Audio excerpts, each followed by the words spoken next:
Today I'm going to talk about what's in your kitchen. Some of you are interested not just in words for things in the workplace or vocabulary that you might use to get a job in English or how to conjugate irregular verbs. What you want to know is vocabulary for all kinds of things in the home.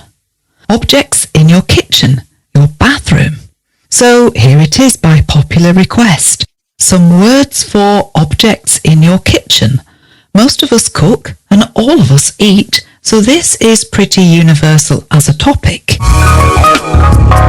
Hello, I'm Hilary and you're listening to Adept English.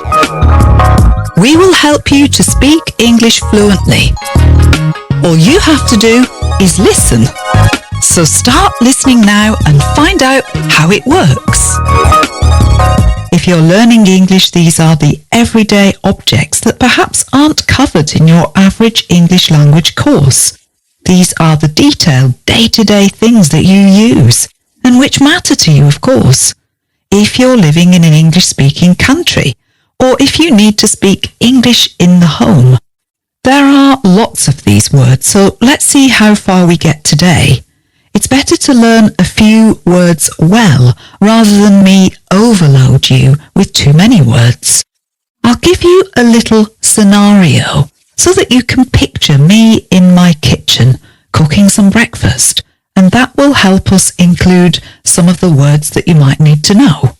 So, if I arrive downstairs in the morning having just woken up and showered and got dressed, what do I do first? Well, I will put on the kettle. That's K-E-T-T-L-E. And that's the device which you use for heating water, for your cup of tea or your cup of coffee. Our kettle is electric, but you can get ones which you heat like a pan on your hob or stove. Your hob, H-O-B, is where you do most of your cooking. You put food in a pan and you heat it on the hob. It's a flat surface with heat. You might also call it your stove, S-T-O-V-E. Your hob or stove might be electric or gas or ceramic perhaps. That's still electric. So that's kettle and hob covered.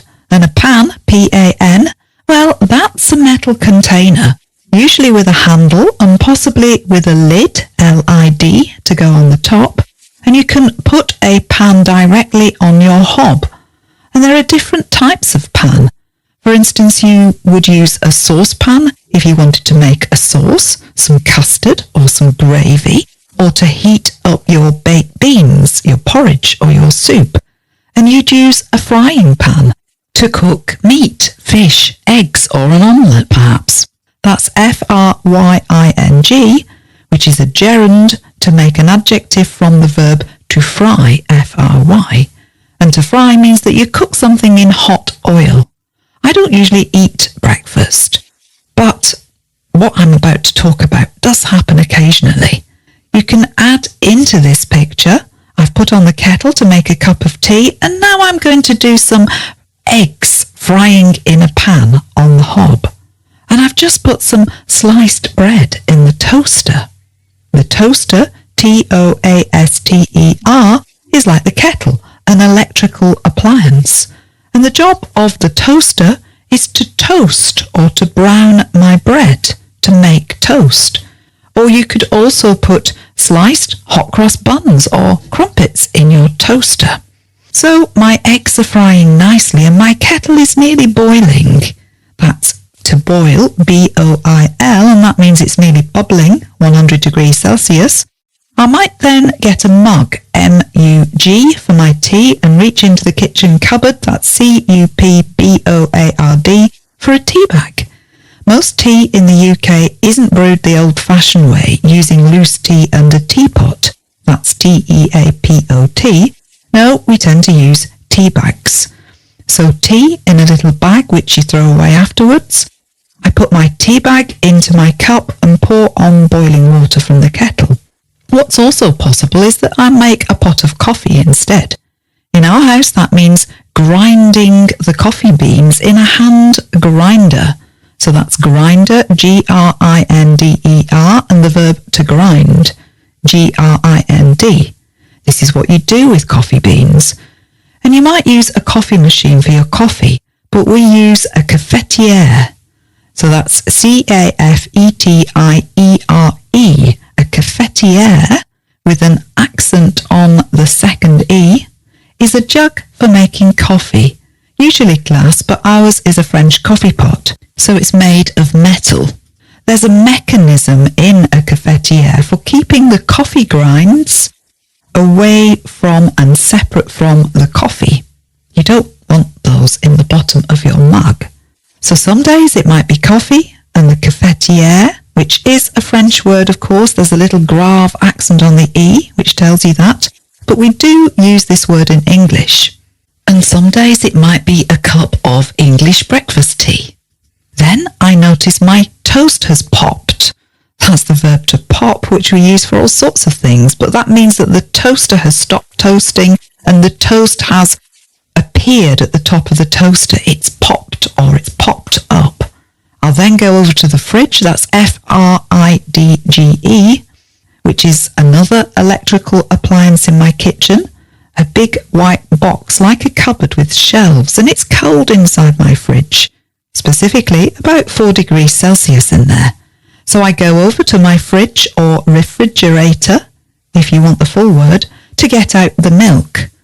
My preference is soya milk, special soya milk if it's coffee, barista soya milk, and it's possibly what you call an acquired taste, meaning something that you have to get used to before you like it, which you have to grow accustomed to. So that's soya milk. And whoops, by now my fried eggs are ready, so I need to get the butter from the fridge as well. And perhaps also some sauce, either tomato ketchup or maybe even HP sauce or brown sauce.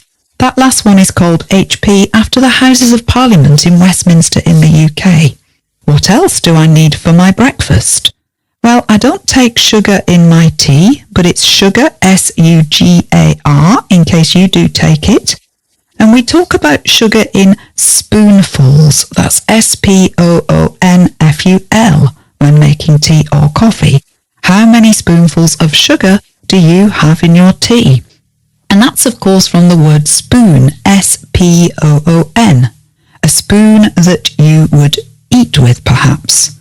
The little spoon that you might use to stir your tea or your coffee or put your sugar in is called a teaspoon, made up of the words tea, T-E-A, and spoon, S-P-O-O-N.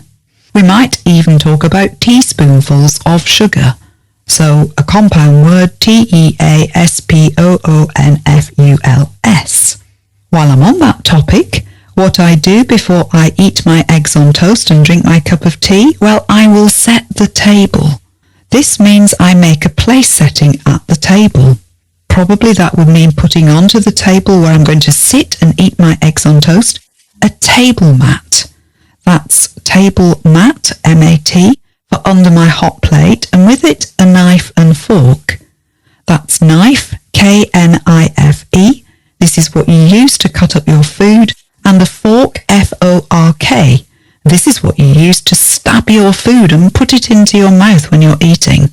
If I was going to eat pudding or dessert or cereal, then I might add a dessert spoon to my place setting, D-E-S-S-E-R-T, S-P-O-O-N.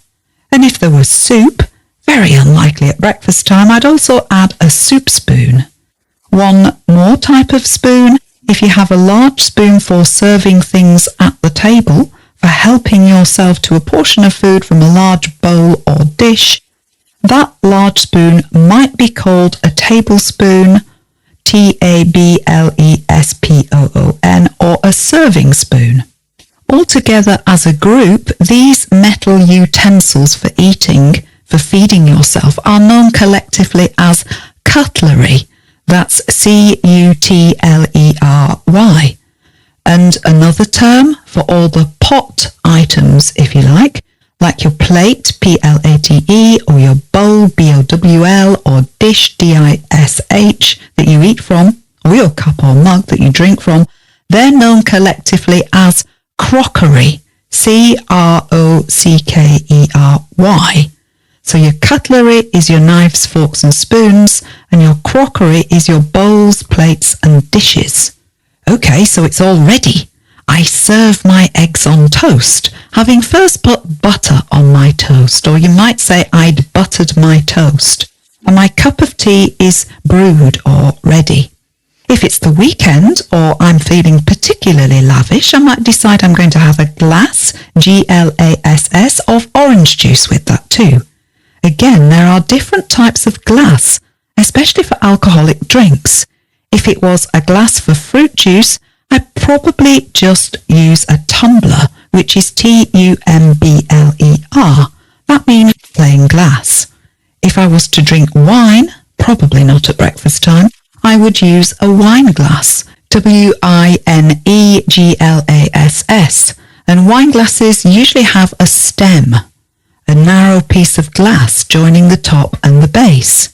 Just a reminder that if you like learning English vocabulary like this in context, then our Course 1 Activate Your Listening not only gives you practice at English conversation with two speakers, but it also gives you lots of vocabulary on three main topics: the UK, food and education.